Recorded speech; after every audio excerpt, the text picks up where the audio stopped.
Okay guys, welcome back. So England win, who'd have thought? A fantastic performance from England, to be fair. Ireland were okay, so not doom and gloom for Ireland. It just wasn't the level of performance they're used to having, and England came in with their best performance for years probably. Absolutely outstanding, and it was an 80-minute performance. It wasn't a half of excellence, it was 80 minutes of fantastic endeavour, and Ireland just weren't quite good enough on the day. So I'm not wearing Mark's Ireland shirt this time. Maybe that bet can roll over to the World Cup, we shall see. But anyway, let's just talk about Ireland quickly before obviously I'm going to get a bit carried away about England. Try and get it in perspective. Okay, so Ireland had plenty of good possession.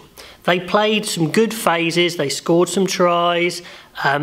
There's some players played really well, like Healy, Furlong played really well. I'm surprised they took Furlong off so early. I would have kept him on for sure. So that was a bit weird. Ringrose, I thought actually did pretty well at 13. He's a really good player. Slade did well to outpace him to get to that ball. Slade showed, some of his pace actually, which is what I've been looking for. But staying with Ireland. Now Earls was slightly out of position for the first try, just so slightly, and it took a really good fizzing pass from Farrell to beat him. But interestingly, Schmidt was definitely upset with Earls' game, his positioning. He mentioned it in the post-match interview. He wasn't happy with the amount of ground he conceded, gave Henshaw to cover. He thought he gave Henshaw too much work, and indeed, Earls got pulled off just after half-time. Apparently not for an injury, although I'm not quite so sure, but he definitely wasn't happy there. That match analysis, that video analysis session will not be nice for the whole back three, to be honest. Henshaw was okay, attacking-wise, he looked pretty good, but certainly positionally, maybe some of his softer fullback skills were a bit rusty. And he just happened to play in the game where England decided to play at their best. And England's kicking game, the pressure on the back three was consistent, and it was just too much in the end. Stockdale made a few mistakes, Henshaw and Earl. So not a great day for the back three in all. And what England did is they put pressure on that scoreboard. They forced Ireland into making mistakes and forcing the game. Ireland did well to come back ahead, but then England go in at half-time in the lead, and from then on Ireland were always chasing against England's defence. It was just too much. Sexton hates losing, of course, and he was spitting feathers. He was not happy at all, not a happy bunny, and there's going to be some big words, I think, some big discussions in the Ireland camp. Not panic, but certainly they weren't expecting to lose in that manner. So let's go to England then, because they had the big performance. They got their parity in scrum and line-out. I was saying they selected Cruz because they thought they needed extra line-out options to get parity, and they did. The line-out was a great contest, as was the scrum. I don't think anyone particularly came out on top. Both teams got their attacking ball largely, so that was fine, but it basically nullified any Irish advantage there. And the kicking contest, England won the kicking contest. Their height on their box kicks, the tactical kicking from Farrell was excellent. They're finding grass a lot, which is really important, turning the Irish back three, putting pressure on any catches. So that was one area where Ireland would hope to win, but actually England won the aerial battle in the end, which is really, really interesting. In fact, aerially, Johnny May was the best player on the park. Very unlucky not to get man of the match. He was supreme in every aspect, so well done to him. Let's talk about England's defensive system. Now clearly they came up with insane line speed, with the outside defence trying to come up a bit quicker, and then ideally hook in and catch the Irish defence. So, and what they were doing were catching Ireland behind the gain line again and again and again with big tackles. So either they were trying to stop them on the gain line or catch them behind the gain line, just with huge line speed. It means they miss a few tackles, but when they do make the tackles, it makes a difference. Ireland are going backwards or they're stopping momentum. Now, Ireland didn't really go into a plan B to counter that. They did a little bit of tactical kicking, a few chips that didn't work. So that's one way to get round or over even a real aggressive rush defence. Or you go really deep and pull the ball back a lot to try and get outside it, which they tried to do, but England were coming up so fast they were catching them. Case in point was Slade's interception try, where he actually pushed up quicker than they could move the ball, and that happened when Courtney Lawes caught Ringrose. That happened a few times. Alternatively, you could do what the All Blacks did against the British and Irish Lions, which is not to attack wide and attack round the ruck in short and literally make the outside press completely redundant. So they'll have a chat about that. They'll clearly realise they didn't negate England's push defence. Maybe they underestimated how good it was going to be. I think that is something they wouldn't admit, but I think they did. Let's have a look at England's ball carriers. They're really, really impressive. Power, footwork. What I quite liked about it is there was insane power and energy in those ball carries, and England looked fresh, which is great. They look really fresh. I think Ireland looked fine, actually. People say they looked tired, but I think they were just a little bit shell-shocked.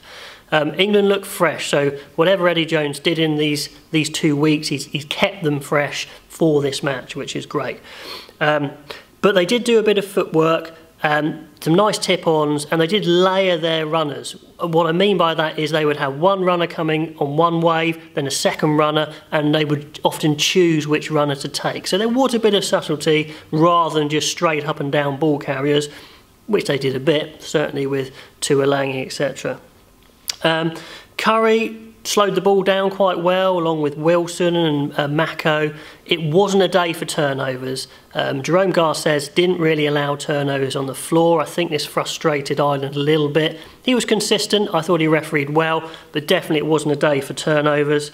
And England just managed to buy enough time on Ireland's ball to organise their defence. Just slowed it down just enough. So well done to them. Tuilagi, we mentioned, was excellent.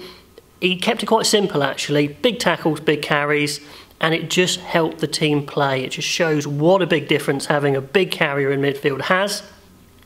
Aki actually played quite well for Ireland, but Tuilagi eclipsed him. He was just better carrying and tackling, not that Aki played poorly. Same with the 13. Ringrose played quite well, but Slade just had an absolute worldie. So it was that sort of game. Ireland played okay. It's just England's counterparts played slightly better. Changes for France. Oh, I'll just mention actually, Mako Vunipola was fantastic. Billy was a little quiet, which is fine. Just did the nuts and bolts, nothing completely eye-catching. One good little offload to set up the first try potentially. He'll get better. That's just one little note there. So Itoje's going to be injured. Luckily, Launchbury's in the wings to come in, so Lawes I think will start, Launchbury on the bench. Interestingly, if you saw any of the warm-up footage or you were there, I think Launchbury was actually there at the game, so they clearly want him involved, and he was unlucky to miss out this time. So hopefully England won't miss out too much on that, and I probably would actually bring in Cokanasiga onto the bench. I just think he offers a bit more impact off the bench, not that Ashton's a bad player at all. Ireland changes for Scotland. Pack probably the same. Like I said, I think they did okay. Second row depends on injury. Hopefully Tony can get over that. If not, I guess maybe they start Quinn Roux, but then I think Delan will come in, if I pronounce that correctly. Would you start Delan? I think he's a slightly better line-out forward. I'm going quite deep into my Irish second row knowledge here, but I think he's a better second row line-out forward, and then maybe have Quinn Roux on the bench still. Or is Henderson or Byrne, are they going to be ready to come into the game? So that's going to be a real worry area for them potentially. Maybe O'Brien into the back row, especially now Stander's looking iffy with a facial injury. So I think that's an easy-ish one. Back three, do you give Henshaw another role? I don't know. I thought he did okay. You could say, let's give you another go. If Carney's fully fit, he probably starts, to be honest. If he's not, and you're not sure about Henshaw, then I'd go Carberry.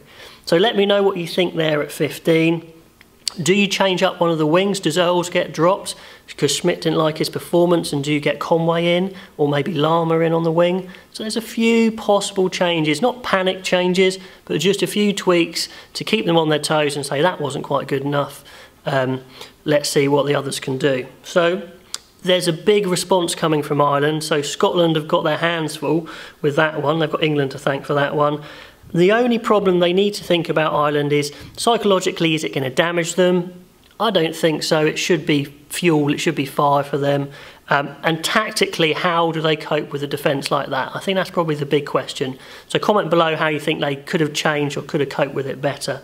And for England, they've just got to keep these players fit for the World Cup. They need to add some layers to their attack, a bit of subtlety to their attack, for sure. And Jones said they've just started working on that. And if they keep going like this and they keep their players fit, which is a big if, they're putting themselves in great shape for the World Cup. But it is early days.